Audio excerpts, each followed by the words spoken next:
cortege approaches its southern side and will come round. Flowers everywhere, all along the edge of the street. Flowers.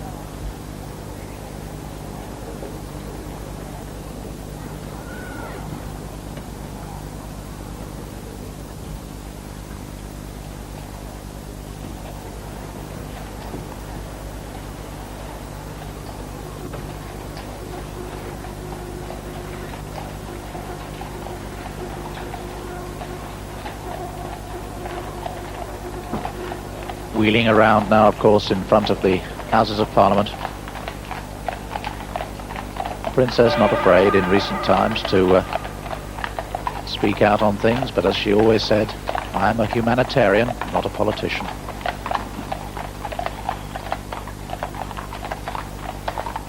And so the cortege draws close to Westminster Abbey for the service due to begin in just about 7 minutes' time.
Said the great tenor bell half muffled with a piece of leather round half of its clapper.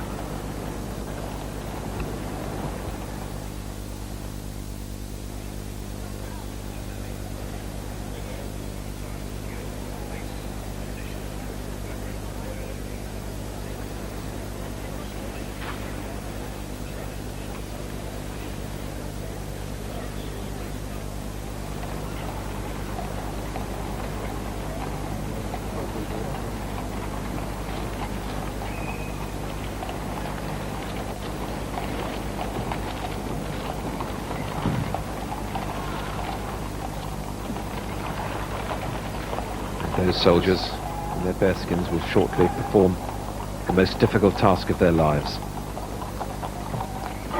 Members of the 1st Battalion, the Welsh Guards, will bear the coffin into the Abbey.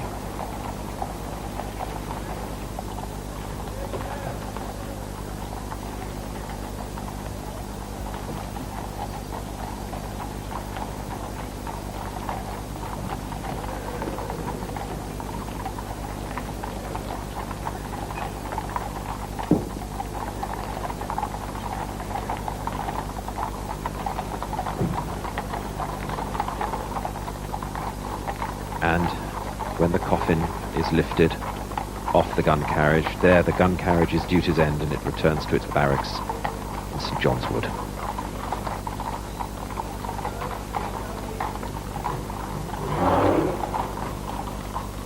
And the horses who behaved immaculately.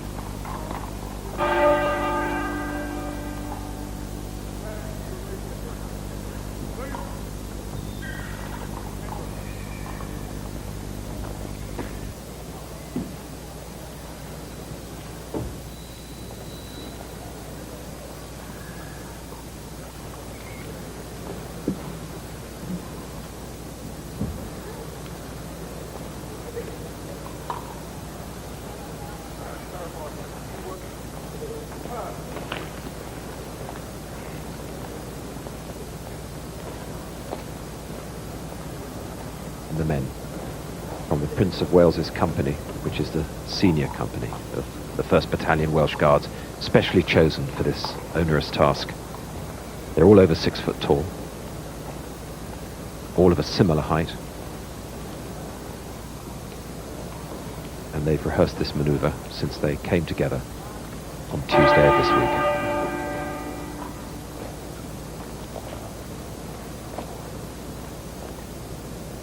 At their head, Captain Richard Williams, who won the MC in Cambodia in 1991. They will now bear the coffin of the Princess of Wales into Westminster Abbey.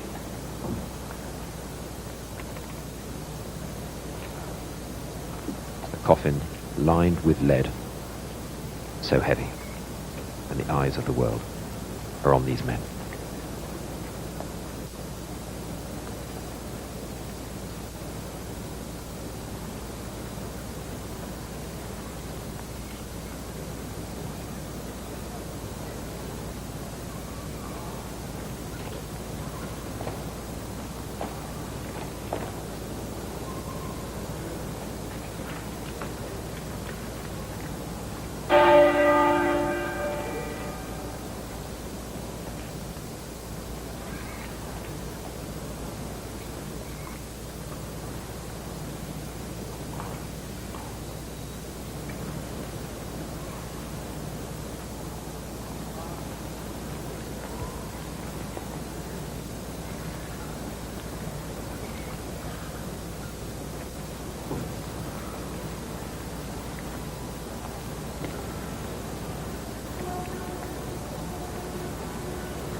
Entering the Abbey gates, the Dean of Westminster leading.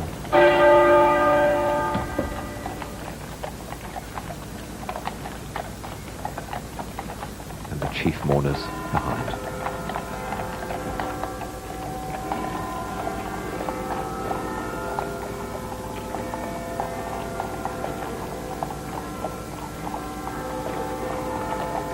As London witnessed a more moving sight.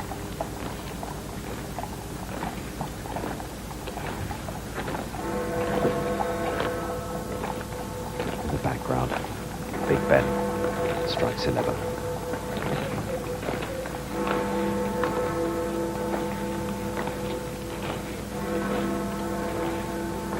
And as it enters the Great West Door, all will stand for the national anthem.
And now the bidding from the Dean, his own words.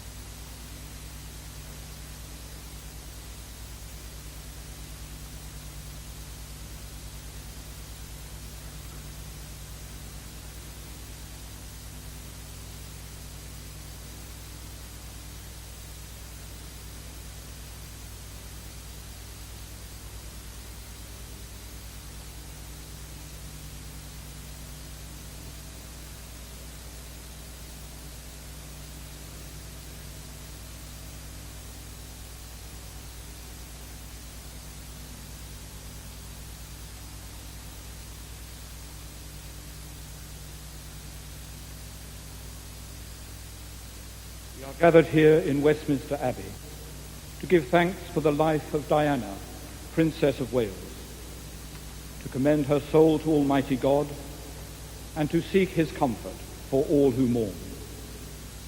We particularly pray for God's restoring peace and loving presence with her children, the Princes William and Harry, and all her family.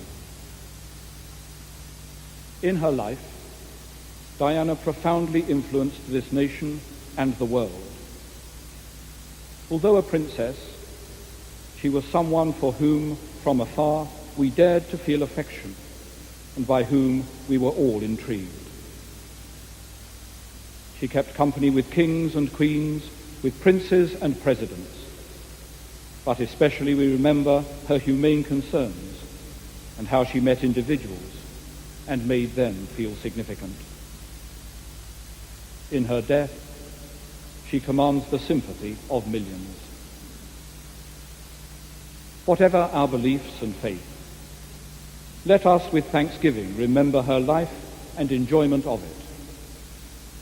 Let us rededicate to God the work of those many charities that she supported. Let us commit ourselves anew to caring for others. And let us offer to him and for his service our own mortality and vulnerability. And now one of Diana's favourite hymns, I Vow to Thee My Country, which was sung at her wedding in St. Paul's Cathedral in 1981.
Gustav Holst.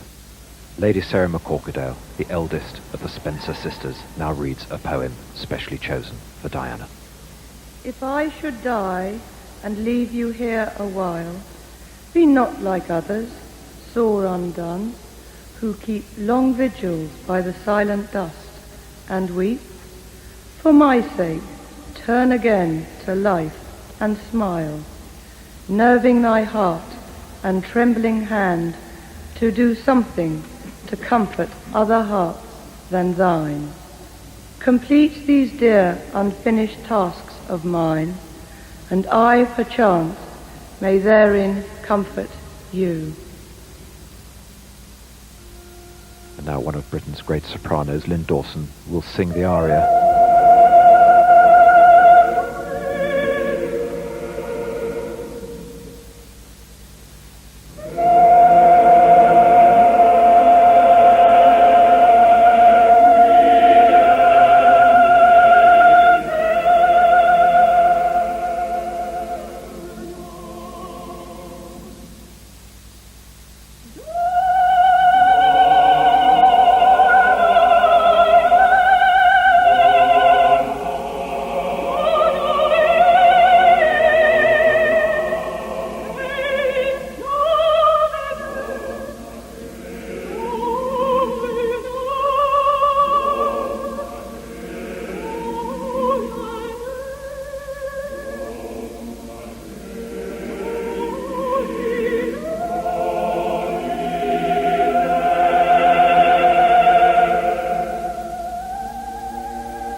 Verdi's Requiem.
And now another poem for Princess Diana, read by her sister, Lady Jane Fellows.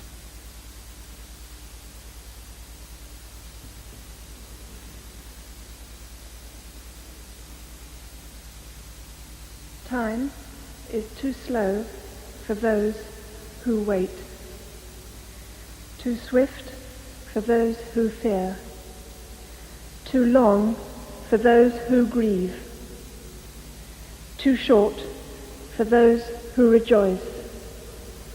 But for those who love, time is eternity.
23rd Psalm. And now the Prime Minister.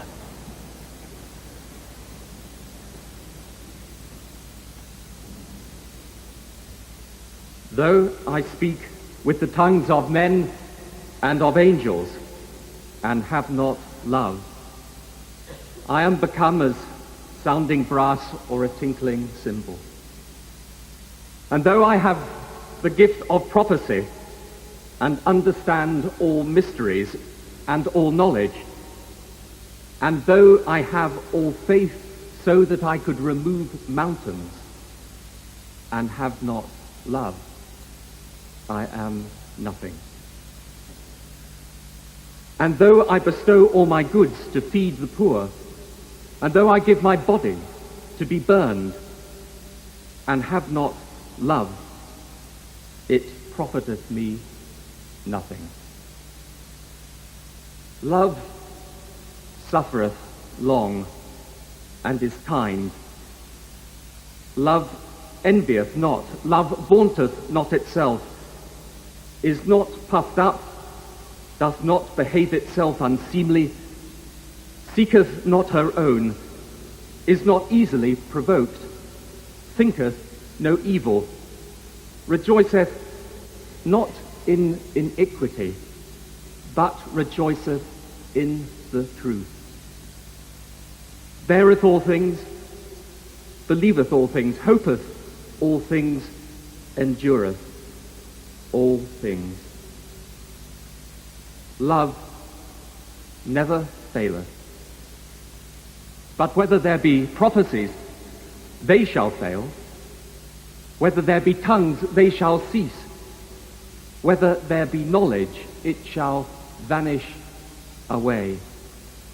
For we know in part, and we prophesy in part.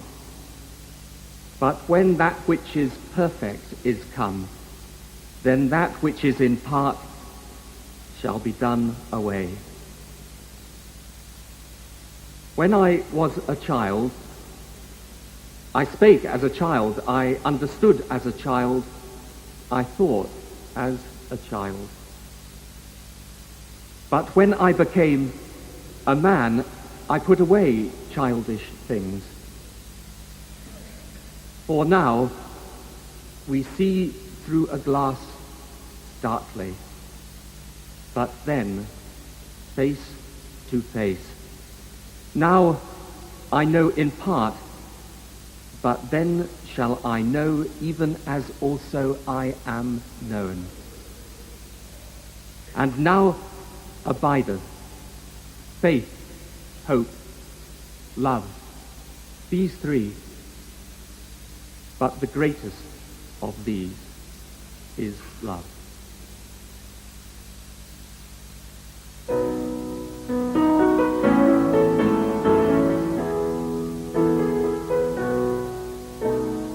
Goodbye, England's rose. May you well grow in our hearts. You were the grace that placed yourselves where lives were torn apart. You called out to our country, and you whispered to those in pain. Now you belong to heaven, and the stars spell out your name. And it seems to me you lived your life like a candle in the wind, never fading with the sunset when the rain set in. And your footsteps will always fall here along England's greenest hills. Your candles burned out long before your legend ever will.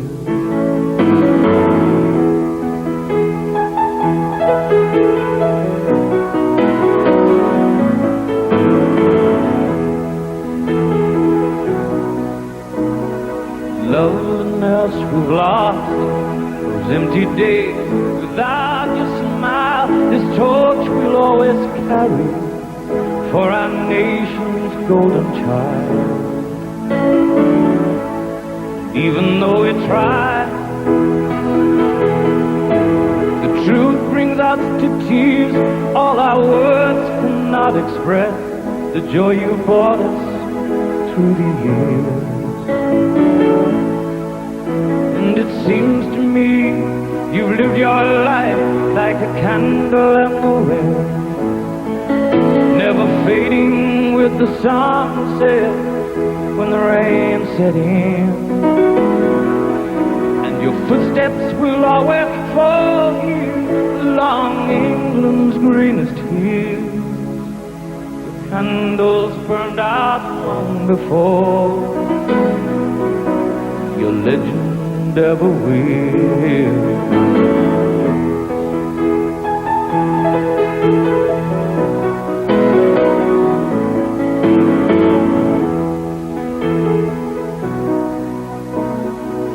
Goodbye, England's rose. May you ever grow in our hearts. You were the greatest place to set where lives were torn apart.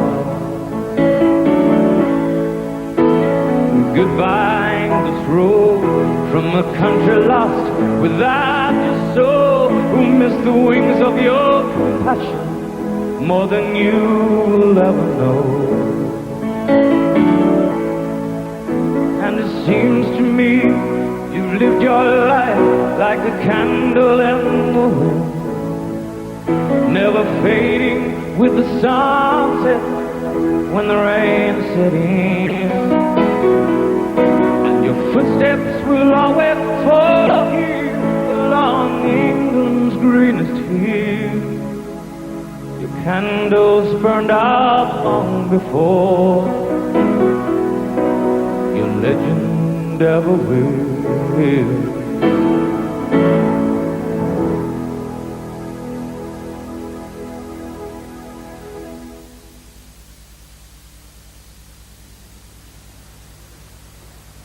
A tribute now from Earl Spencer.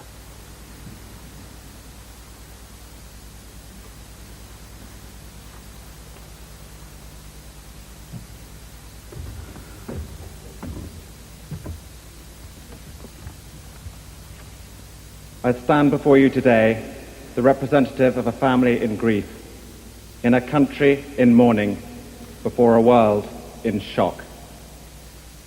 We are all united, not only in our desire to pay our respects to Diana, but rather in our need to do so.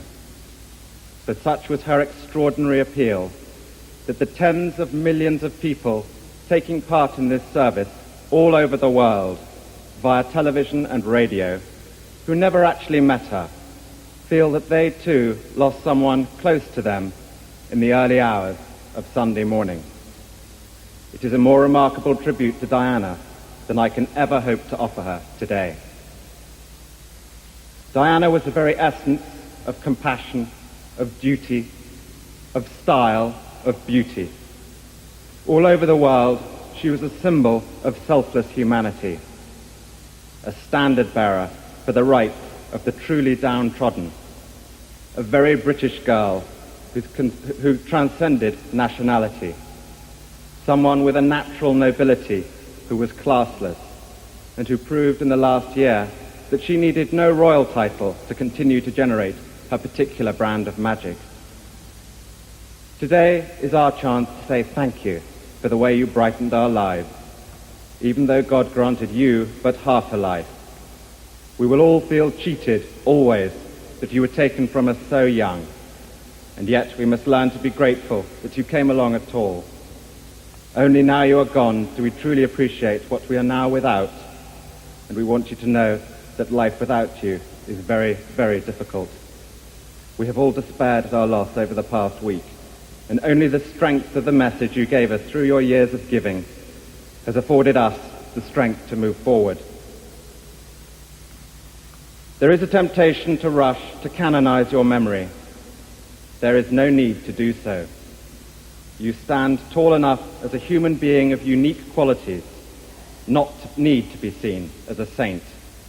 Indeed, to sanctify your memory would be to miss out on the very core of your being, your wonderfully mischievous sense of humor with a laugh that bent you double, your joy for life, transmitted wherever you took your smile and the sparkle in those unforgettable eyes, your boundless energy which you could barely contain.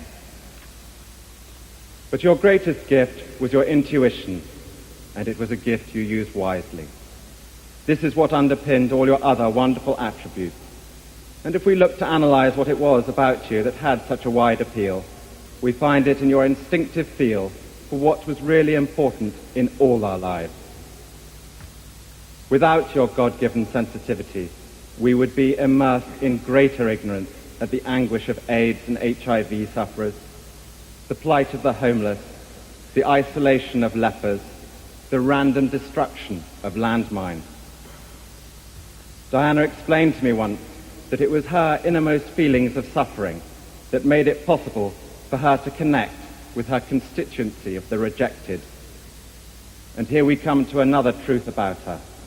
For all the status, the glamour, the applause, Diana remained throughout a very insecure person at heart, almost childlike in her desire to do good for others, so she could release herself from deep feelings of unworthiness, of which her eating disorders were merely a symptom.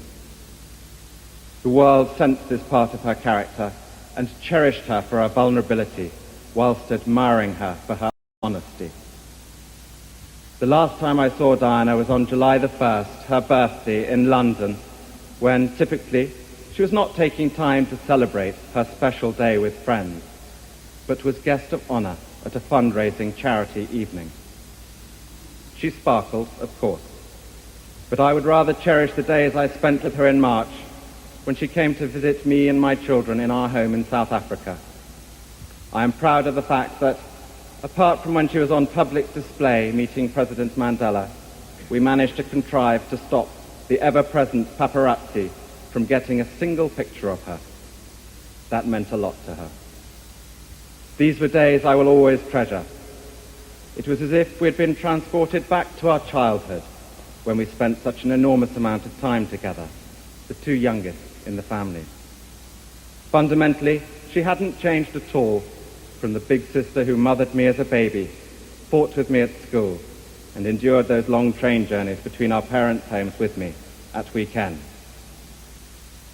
It is a tribute to her level-headedness and strength that despite the most bizarre life imaginable after her childhood, she remained intact, true to herself. There is no doubt that she was looking for a new direction in her life at this time. She talked endlessly of getting away from England, mainly because of the treatment that she received at the hands of the newspapers. I don't think she ever understood why her genuinely good intentions were sneered at by the media, why there appeared to be a permanent quest on their behalf to bring her down. It is baffling. My own and only explanation is that genuine goodness is threatening to those at the opposite end of the moral spectrum. It is a point to remember that of all the ironies about Diana, perhaps the greatest was this. A girl given the name of the ancient goddess of hunting was, in the end, the most hunted person of the modern age. She would want us today to pledge ourselves to protecting her beloved boys, William and Harry, from a similar fate. And I do this here, Diana, on your behalf.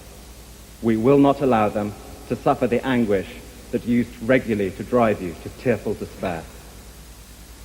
And beyond that, on behalf of your mother and sisters, I pledge that we, your blood family, will do all we can to continue the imaginative and loving way in which you are steering these two exceptional young men, so that their souls are not simply immersed by duty and tradition, but can sing openly as you planned.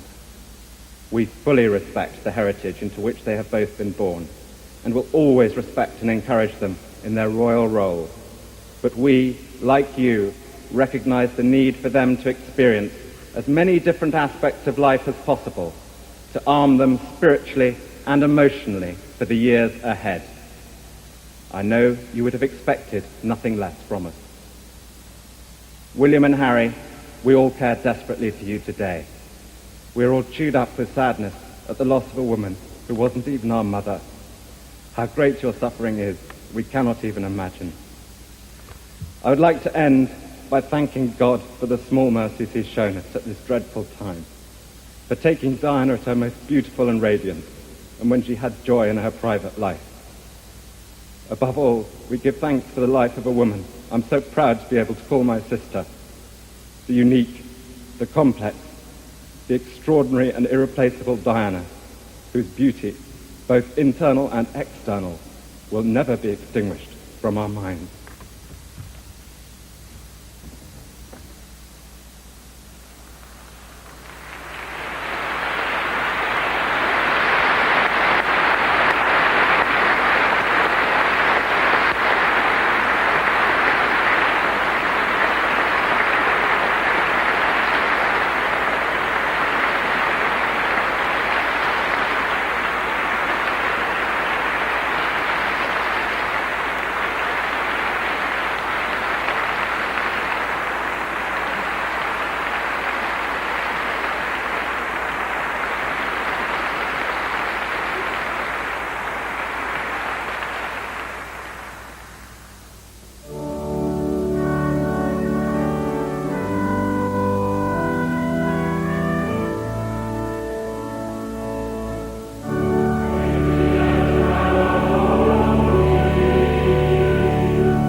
We give thanks to God for Diana, Princess of Wales, for her sense of joy and for the way she gave so much to so many people. Lord, we thank you for Diana, whose life touched us all, and for all those memories of her that we treasure. We give thanks for those qualities and strength that endeared her to us, for her vulnerability, for her radiant and vibrant personality, for her ability to communicate warmth and compassion, for her ringing laugh, and above all, for her readiness to identify with those less fortunate in our nation and the world. Lord of the loving, hear our prayer. We pray for those most closely affected by her death, for Prince William and Prince Harry, who mourn the passing of their dearly loved mother, for her family, especially for her mother, her brother, and her sisters. Lord, we thank you for the precious gift of family life, for all human relationships, and for the strength we draw from one another. Have compassion on those for whom this parting brings particular pain and the deepest sense of loss. Casting their cares on you, may they know the gentleness of your presence and the consolation of your love. Lord of the bereaved, hear our prayer. We pray for the members of the royal family, for wisdom and discernment as they discharge their responsibilities in the United Kingdom, the Commonwealth, and the world. Lord, we commend to you Elizabeth, our Queen, the members of the royal family, and all who exercise power and authority in our nation. Enrich them with your grace, that we may be governed with wisdom and godliness, so that in love for you and service to each other, we may each bring our gifts to serve the common good. Lord of the nations, hear our prayer. Diana was not alone in losing her young life tragically. We remember too her friend Dodi Fayed and his family, Henri Paul, and all for whom today's service rekindles memories of grief untimely born. Lord, in certain hope of the resurrection to eternal life, we commend to you all who have lost loved ones in tragic circumstances. Give them comfort, renew their faith, and strengthen them in the weeks and months ahead. Lord of the broken-hearted, hear our prayer. The Princess will be especially missed by the many charities with which she identified herself. We recall those precious images, the affectionate cuddle of children in hospital, her relationship with Mother Teresa, whose death we also remember today, that touch of the young man dying of AIDS, her compassion for those maimed through the evil of landmines, and many, many, many more. Lord, we pray for all who are weak, poor, and powerless in the country and throughout the world. The sick, among them Trevor Rees-Jones, the maimed, and all whose lives are damaged. We thank you for the way that Diana became a beacon of hope and a source of strength for so many. We commend to you all those charities that she supported. Strengthen the resolve of those who work for them to continue the good work begun with her. Lord of the suffering, hear our prayer. And now abideth faith, hope, love, these three. But the greatest of these is love. as we reflect on the princess's compassion for others. We pray that we too may be inspired to serve as she served. Lord, we thank you for Diana's commitment to others. Give us the same compassion and commitment. Give us a steadfast heart, which no unworthy thought can drag down, an unconquered heart, which no tribulation can wear out, an upright heart, which no unworthy purpose can tempt aside.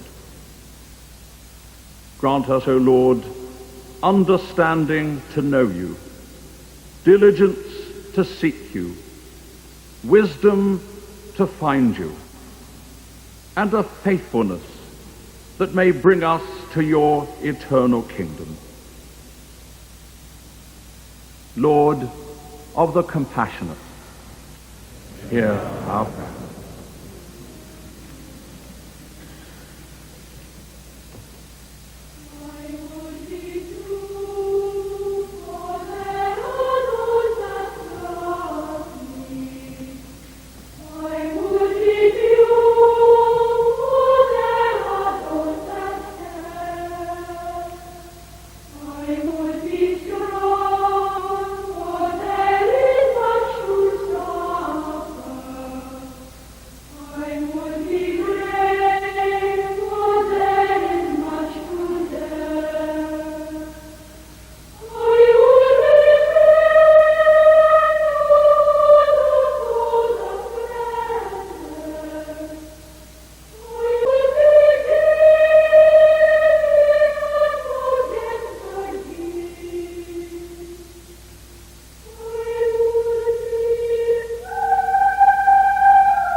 Therefore, confident in the love and mercy of God, holding a living faith in God's mighty resurrection power, we, the congregation here, those in the streets outside, and the millions around the world, join one another and the hosts of heaven as we say together in whatever language we may choose the prayer which Jesus taught us, saying together, Our Father, who art in heaven, hallowed be thy name. Thy kingdom come, thy will be done, on earth as it is in heaven. Give us this day our daily bread, and forgive us our trespasses, as we forgive those who trespass against us.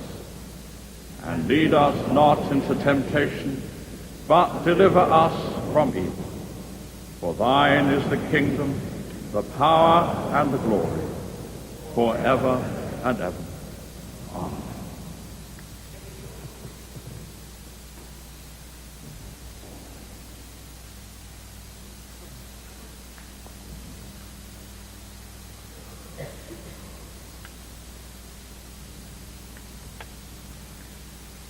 The God of peace, who brought again from the dead our Lord Jesus, that great shepherd of the sheep, make you perfect in every good work to do his will.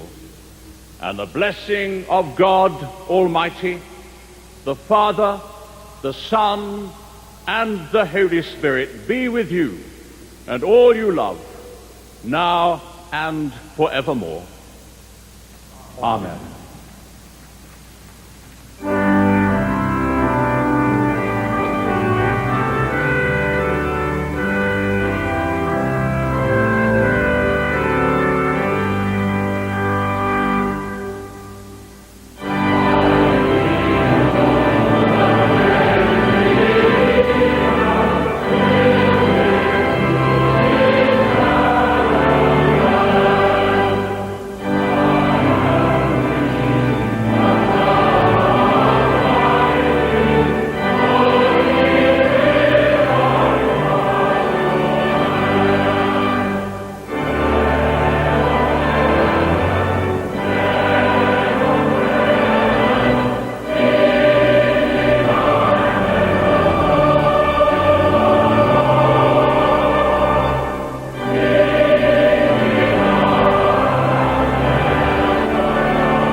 Let us commend our sister Diana to the mercy of God, our Maker and Redeemer. Diana, our companion in faith and sister in Christ, we entrust you to God. Go forth from this world in the love of the Father who created you, in the mercy of Jesus Christ who died for you, in the power of the Holy Spirit who strengthens you. At one with all the faithful, living and departed, may you rest in peace and rise in glory, where grief and misery are banished, and light and joy evermore abide. Amen. The music of John Taverner will now lead to the minute's silence.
end of the service at Westminster Abbey earlier today.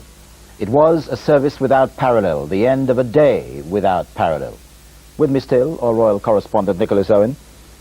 We were promised, Nick, a unique funeral, and that's exactly what we got. Oh yes, everybody must have been deeply moved.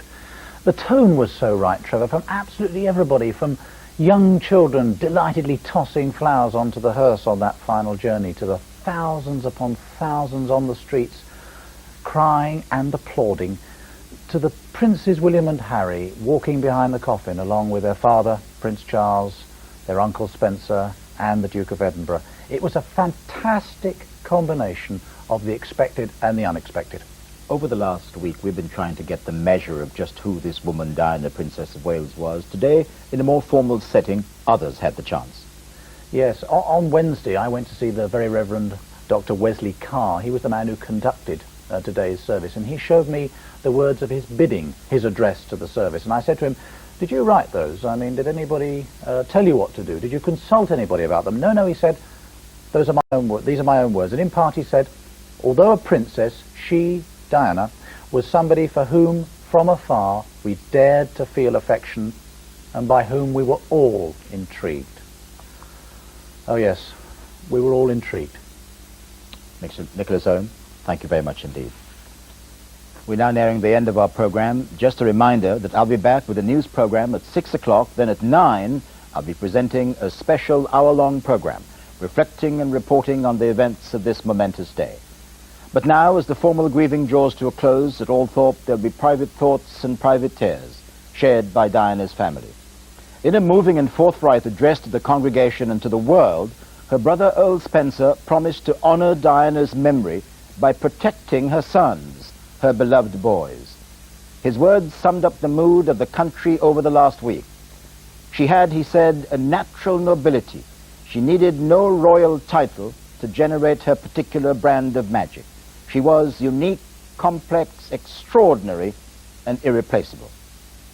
And we leave you now with more words from the service and lyrics and music of Elton John's specially revised version of Candle in the Wind.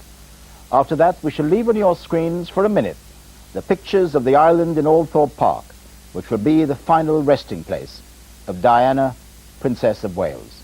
A minute for your own reflections at the end of this emotional day. Until later today, from all of us here at ITN, goodbye. Loveliness we've lost, those empty days without your smile, this torch we'll always carry for our nation's golden child. Even though we try, the truth brings us to tears. All our words cannot express the joy you brought us through the years. And it seems to me you've lived your life like a candle in the wind, never fading with the sunset when the rain set in. And your footsteps will always follow you along England's greenest hills. The candles burned out long before your legend ever will.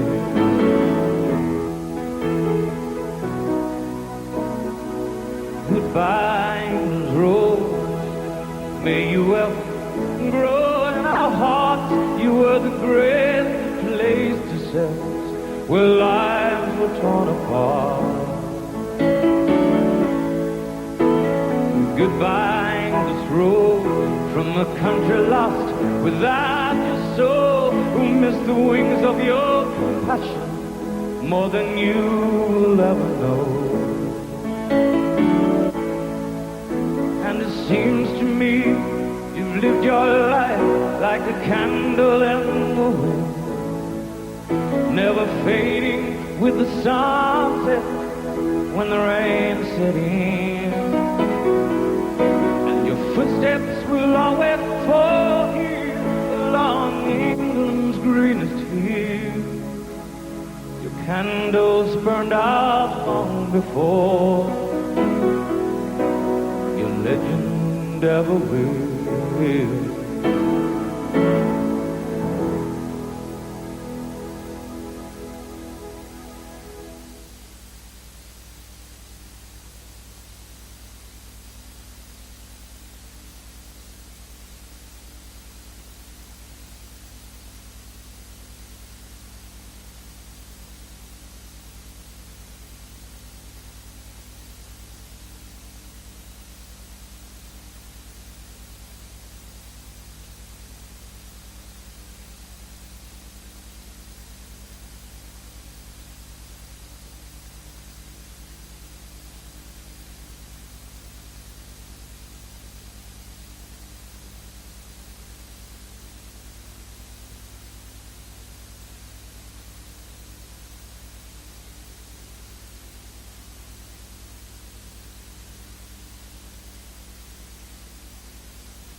Good evening. We all said our goodbyes to the Princess of Wales today in the streets of our nation, in our homes, and in our hearts.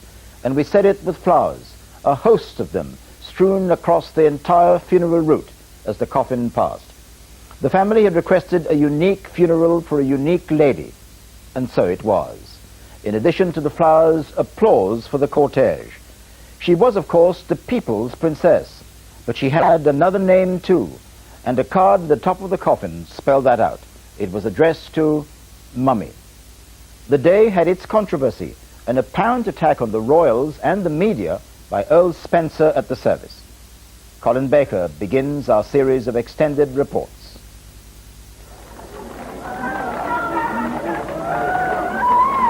Through the streets of London, they walked with Diana.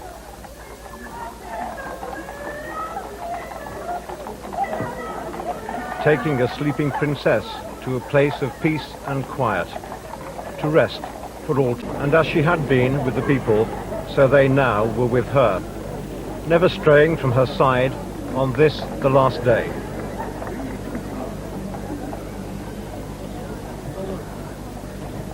Diana, Princess of Wales, leaving behind the palaces of London, beginning the journey back to the Shires, where she came from.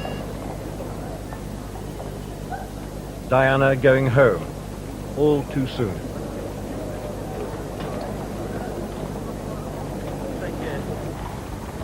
The nation knew it, but the nation could only stand helpless and weep.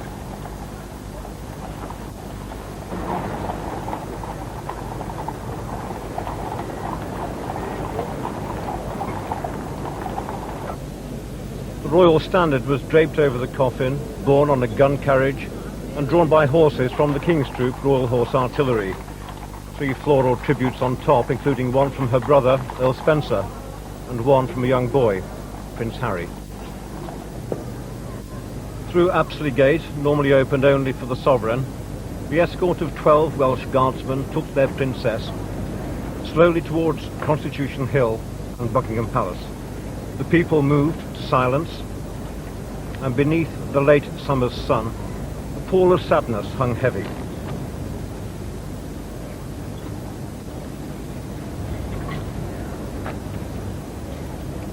No one can remember when the royal family in mourning ever walked out of the palace before to pay their respects, but they did just that today. As the cortege made its way around the palace, which has been this week the centre of the people's grief and sorrow.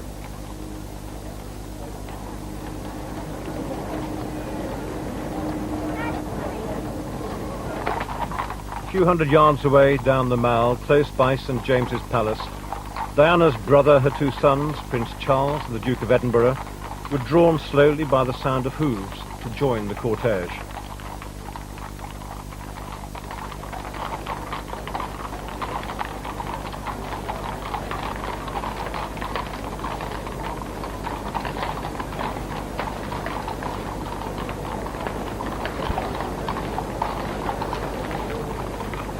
And falling in behind them, 500 official mourners representing the 100 charities with which Diana was associated. It was an earthly touch, and one of which, without doubt, she would have approved. And though many had waited so long, the moment caught them unprepared. The tears and the depth of sorrow unrestricted. In front of them, images and memories of one so vibrant, so caring and unfettered, were being carried away from them forever.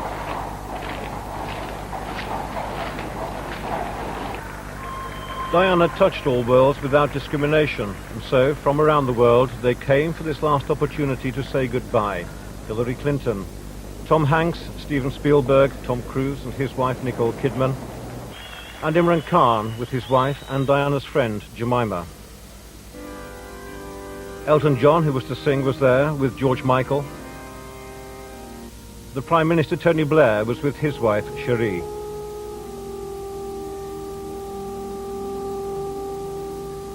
And Mohammed Al Fayed, who lost his son Dodi in the crash last Sunday, was there to bid farewell to a princess who was a family friend. The Duchess of York, once one of the closest of Diana's friends, was there with the Duke of York and their children Beatrice and Eugenie. The Queen arrived with the Queen Mother. The Queen had described Diana as an exceptionally gifted human being. In good times and bad, she said, Diana never lost the capacity to smile and to laugh. Shortly before 11 o'clock, the procession arrived at Westminster Abbey, 900 years old and rarely the centre of such focused emotion.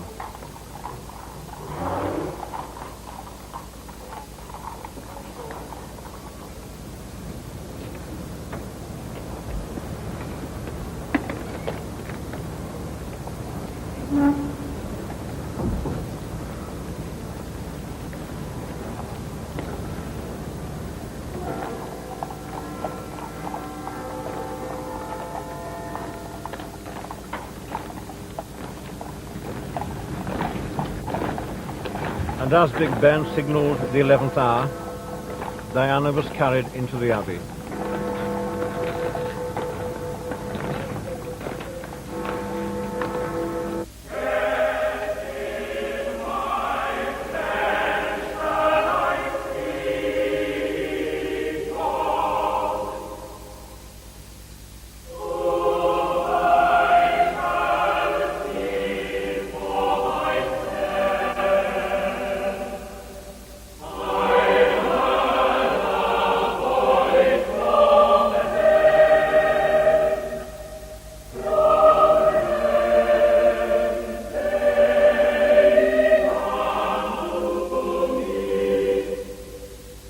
The Princess of Wales' sister, Lady Jane Fellows, read a poem about time, cruelly denied to Diana. Time is too slow for those who wait, too swift for those who fear, too long for those who grieve, too short for those who rejoice. But for those who love, time is eternity. The Prime Minister's reading was from St. Paul's epistle to the Corinthians.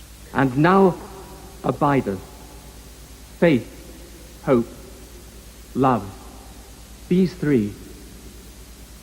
But the greatest of these is love. Elton John had rewritten the words to a song that the people have now so identified with the sudden loss of their princess.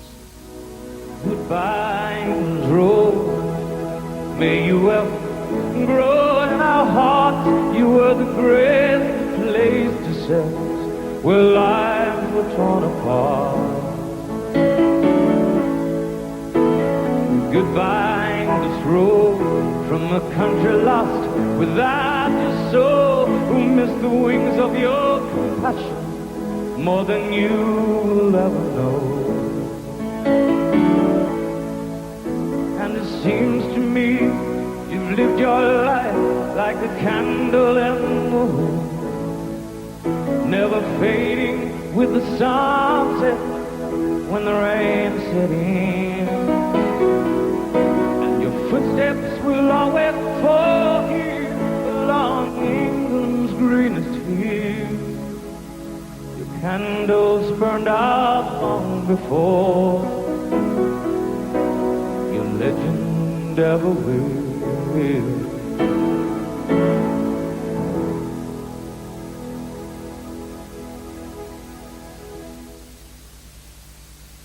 The eulogy from Earl Spencer, Diana's brother, was unexpectedly controversial.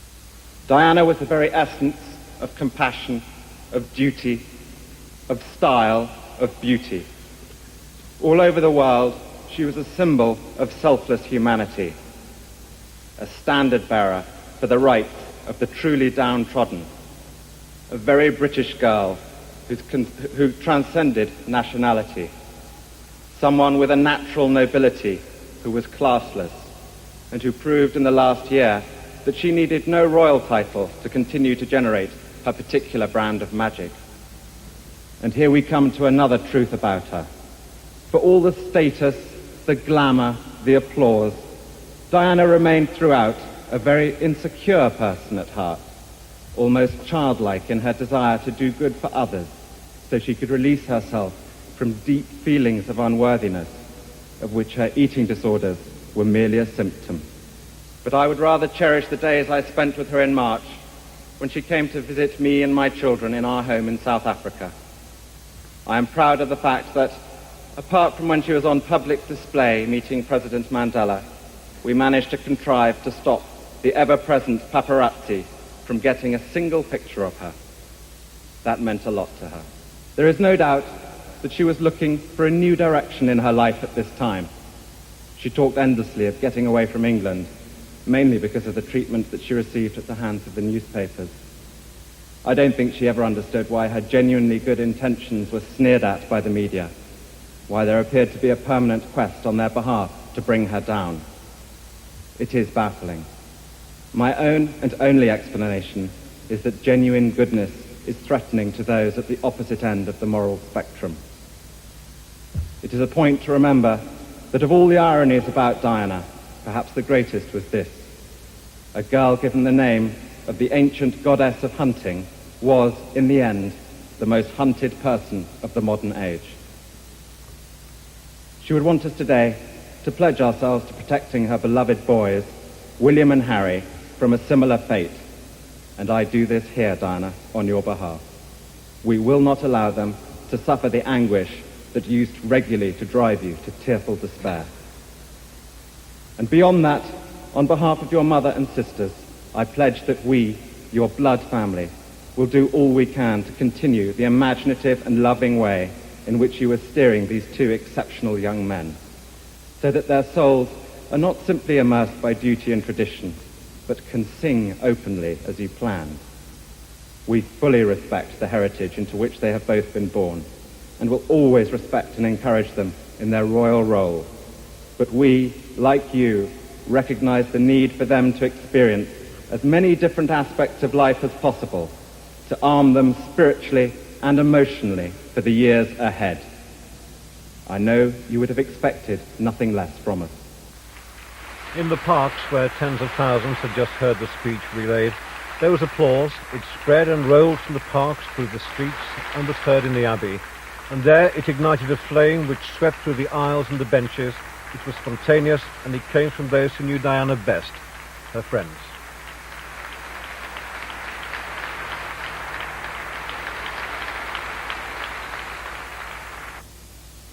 And then for 1 minute the world outside was hushed, before the journey to the little island at the family home.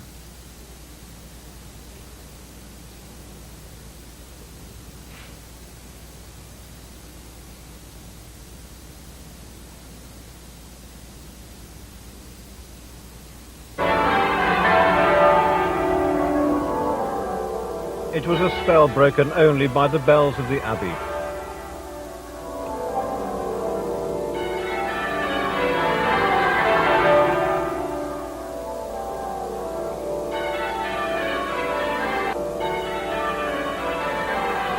The bells marked perhaps the end of a week which began with such utter disbelief, and the end of an era before its promise could be truly fulfilled. Colin Baker, ITN.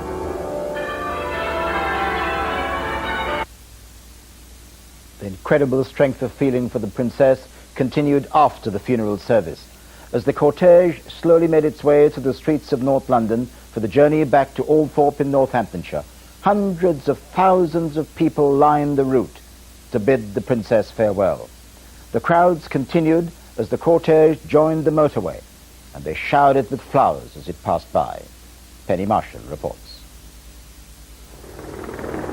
This was the people's goodbye for their princess, and they said it with flowers. All along the route the hearse was showered, a procession no official had orchestrated, no tradition had prescribed, one for Diana alone.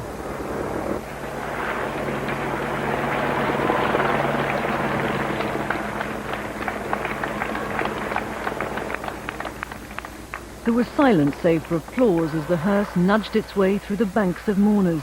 At times it came to a near halt through pressure from those waiting to glimpse it, almost from the sheer weight of bouquets.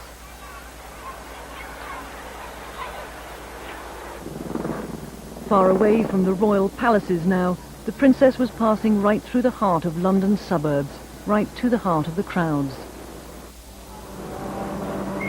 And as the procession drew away from the capital, the mourners never diminished, nor did the garlands and wreaths. Westminster Abbey may have said goodbye to royalty before, but Hendon has never had the chance.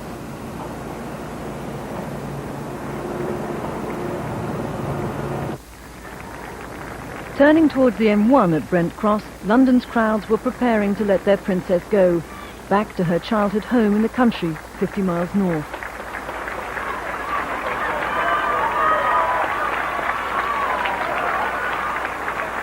Here still thousands came, a royal cortege on a motorway slip road surrounded by families stacked up the banks and bridges.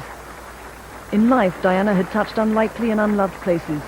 Today in death, in an unremarkable urban landscape, she did the same. On the M1, unable to see any longer, some flowers were removed from the windscreen before the hearse, now flanked by police, moved on.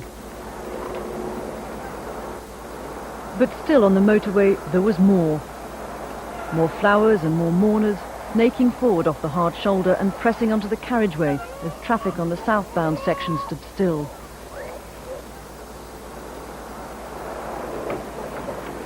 This was a scene repeated for 50 miles.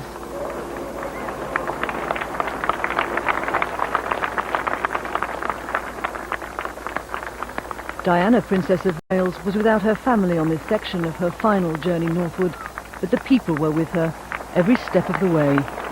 Penny Marshall, ITN. The last glimpse of Diana to the outside world came as the hearse in a single limousine inched sedately through the gates of the Althorpe estate. And so it was on an island surrounded by an ornamental lake in the grounds of her ancestral family home that the Princess of Wales was finally laid to rest. From Northamptonshire, Tim Ewart reports. Far from London, in the heart of England, the princess's cortege began the final stage of a long journey. It left the motorway near the town of Northampton, following a route to the ancestral Spencer home, a route Diana herself had taken many times. After swifter progress along the M1, the procession slowed here, once again travelling steadily along streets lined with thousands of people who turned out after watching the funeral on television. And this is the last part of the route to Althorpe, through villages in Northamptonshire where Diana is still remembered as a young girl who came home for the holidays. Now she's being welcomed back for the last time. She's very special to us here. She'll always hold a special place in our hearts. She was special to millions of people across the world, but here in Northamptonshire is her place, and we're here to welcome her home today. I appreciate Princess Diana, so I'm going to see if I can get these flowers on the car. You're going to throw them on the car? Yeah, or either on the car or under. And so he did, one 9-year-old's tribute to someone very special. And he was one of many. The flowers rained on Diana, and there was gentle applause as she was carried on her way. The grandeur of London, its palaces and Westminster Abbey, seemed far away now. In these country lanes there was a tranquility, a sense of journey's end. And so the princess's body arrived at Althorpe Park for an intensely private burial on an island set in a lake. No place inside for anyone except her sons and other close family members who'd arrived without fuss earlier. It was a ceremony at last away from the relentless attention that had so dominated Diana's life. Tim Ewart, ITN, at Althorpe in Northamptonshire. As we said earlier, the entire country was enveloped by a wave of silence as the funeral service at Westminster Abbey came to an end. Everywhere, people grouped together to pay their last respects. Cities, towns, and villages came to a standstill for 1 minute. It was a final chance for the people of the nation to remember with their own thoughts Diana, Princess of Wales. Paul Davis reports.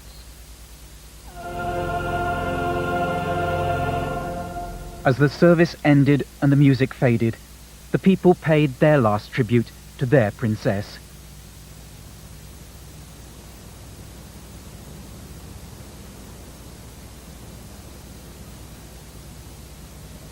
This was a moment when silence said everything that needed to be said. A single flare fired from the roof of Manchester's town hall, then quiet, as across Britain the people joined in this most simple but powerful gesture of love and loss. In the cities, in the countryside, ordinary life came to a halt. At Heathrow, the world's busiest airport, international travel stopped for a minute.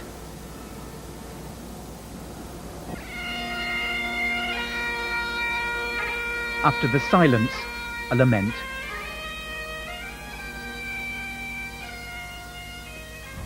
Britain's roads were deserted as people stayed at home, sharing the common grief through radio and television. At Sheffield railway station, staff joined passengers paying silent respect. The shops were closed, normal weekend life suspended to mark the passing of a princess. In the shadow of Edinburgh Castle, they watched the Westminster service and joined the silent tribute.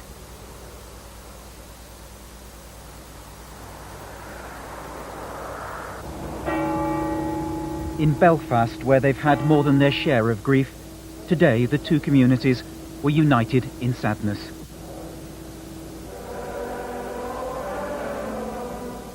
In Cardiff's Llandaff Cathedral, there wasn't space for all the mourners who wanted to take part in this service. So a large crowd stood outside to say goodbye to their princess.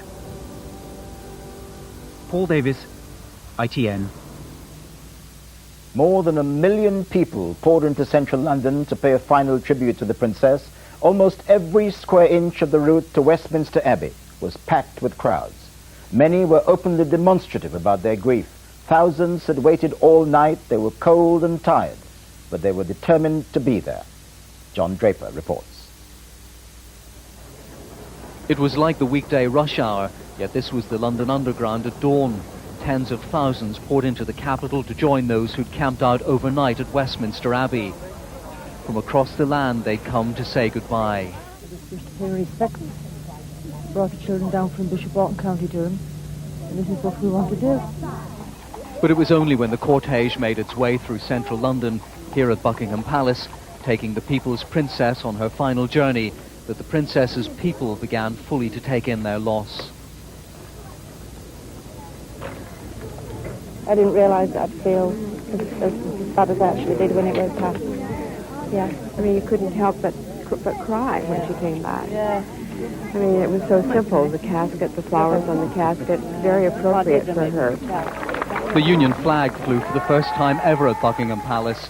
As it was lowered to half-mast, the people showed their appreciation. At Hyde Park, huge screens relayed the funeral and service to thousands more. Many had earlier this week laid flowers and stood for hours to sign the books of condolence.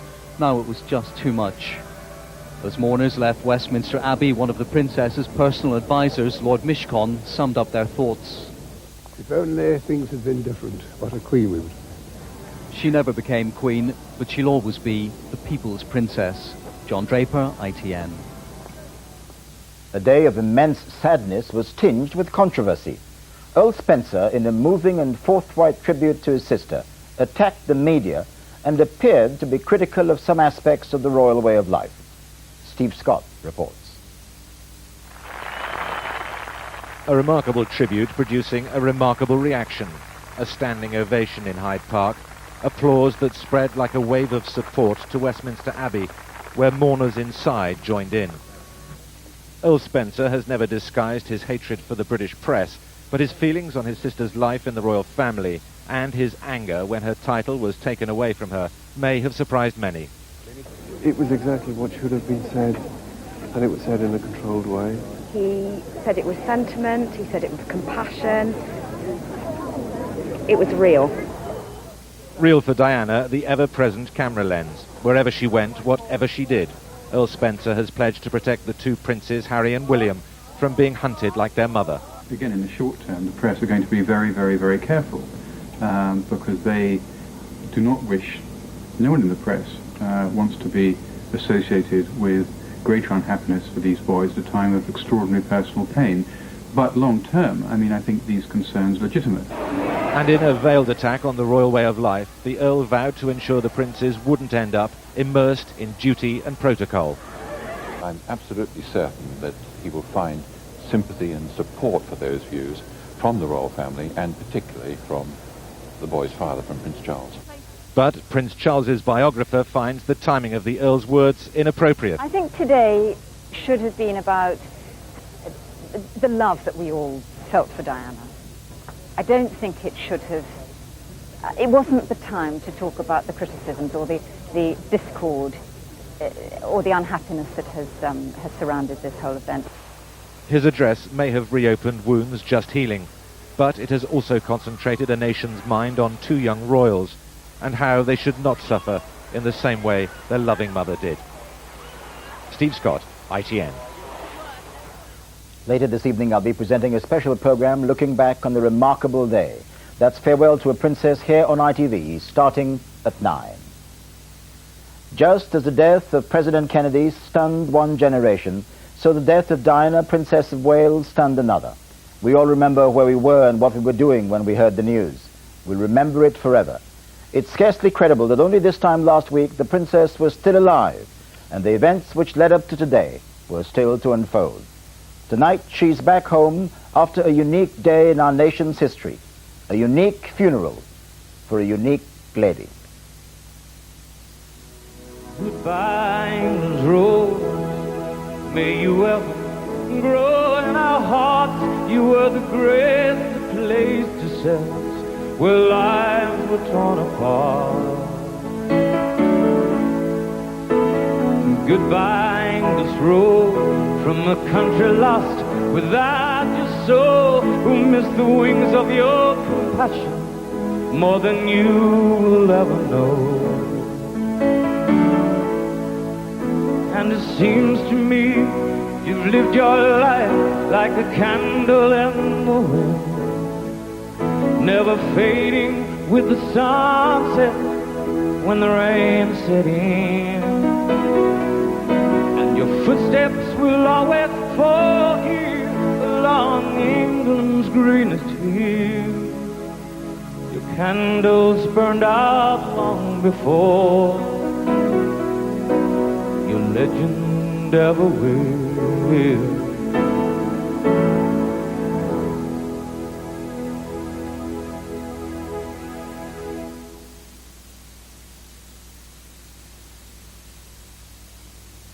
Folded at Westminster Abbey, and that quiet calm remained as the cortege moved on to the princess's final resting place at her family home of Althorp House. With this special report on the response in our region, here's Trevor Green.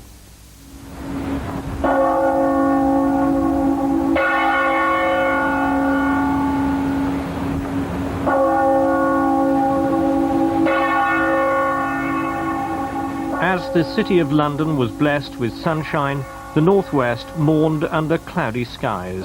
Across the region, special church services took place prior to the funeral of the princess. This was Lancaster Priory.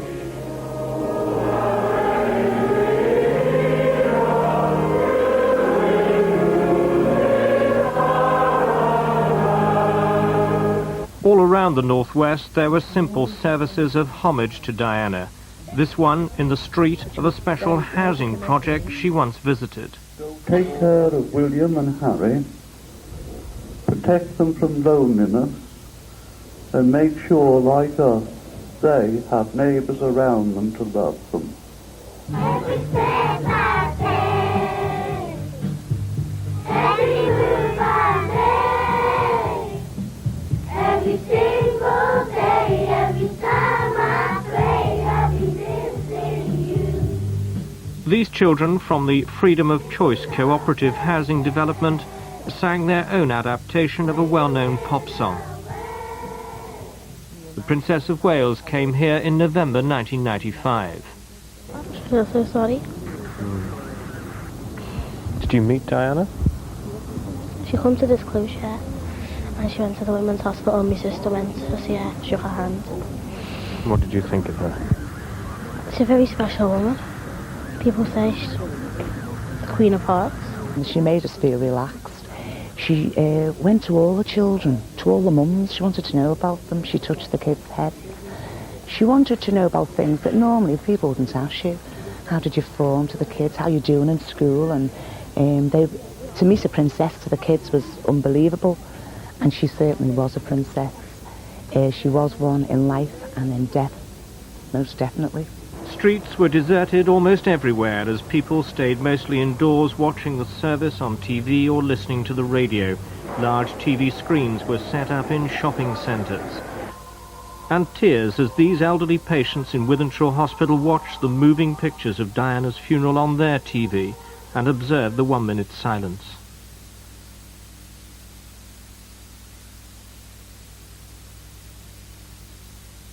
You should try hard to look after everybody, not just only myself, other people in the world. Yeah, she's a lovely lady. And at this cricket match in Bolton, with the teams wearing black ribbons, a 2-minute silence during play.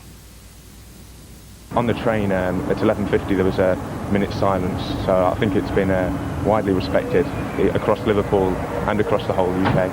And after the funeral, support for Earl Spencer's attack on those who hounded the princess.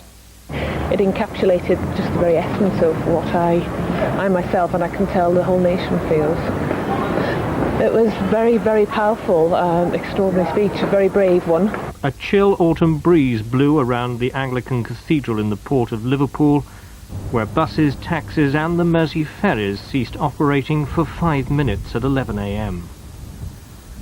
Both Mersey tunnels were closed for 5 minutes during the period of silence.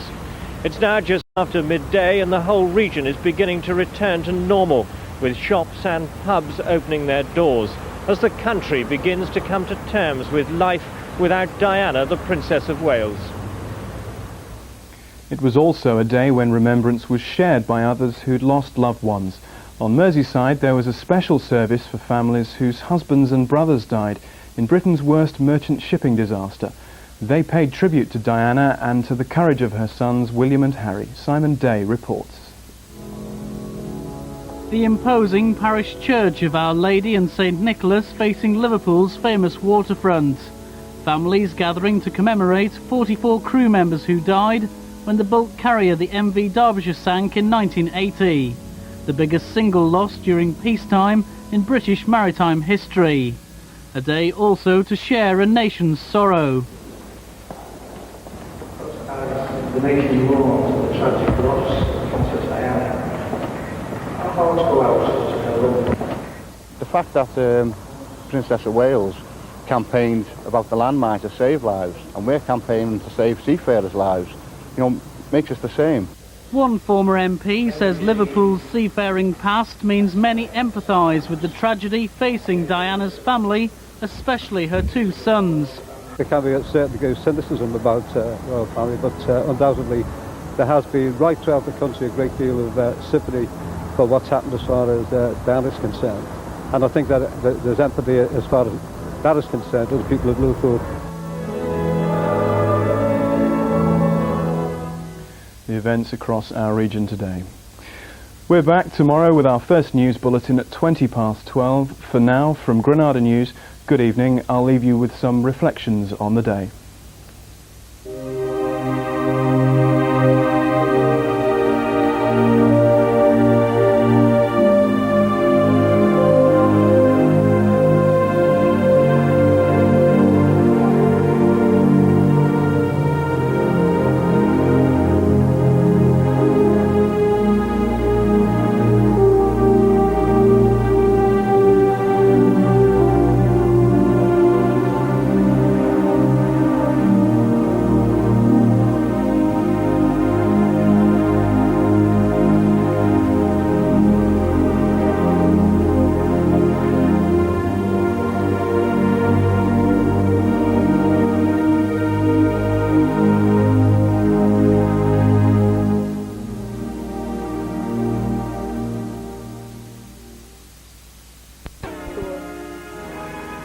The world may have lost a princess, but the heaven has found a star and made you bright, shine bright, lead to eternity.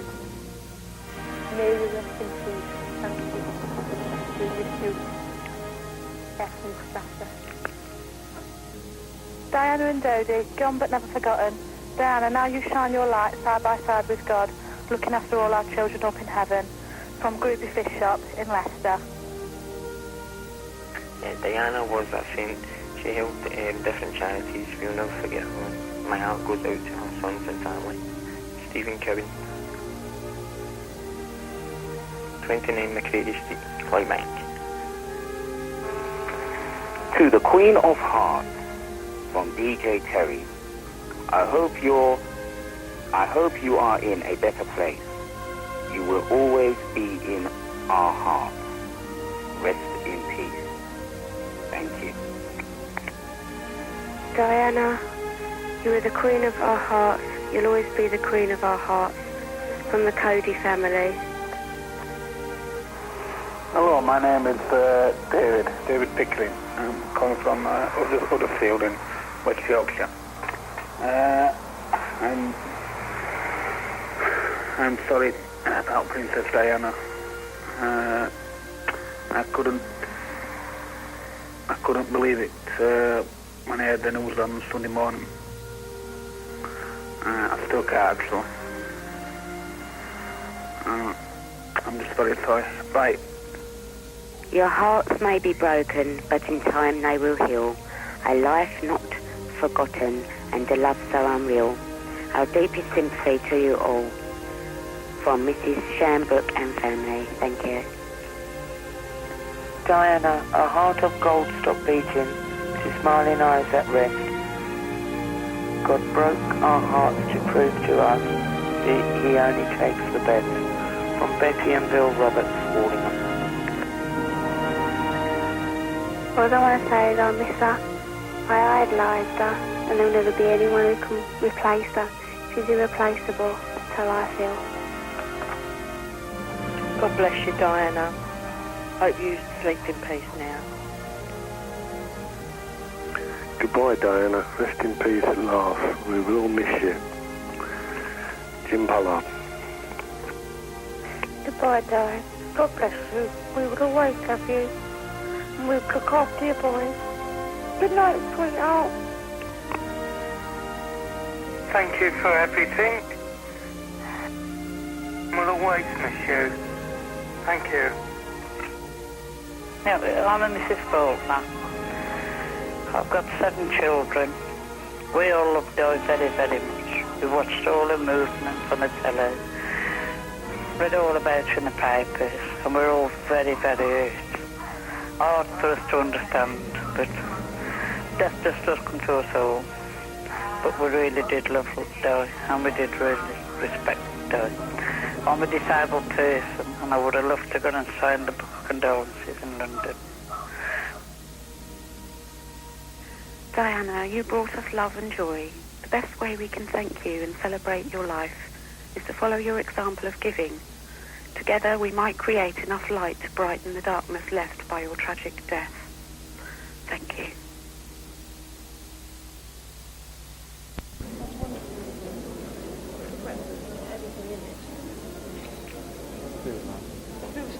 don't eat now, do you? Do you eat now? Yeah. Have you missed it? Yeah.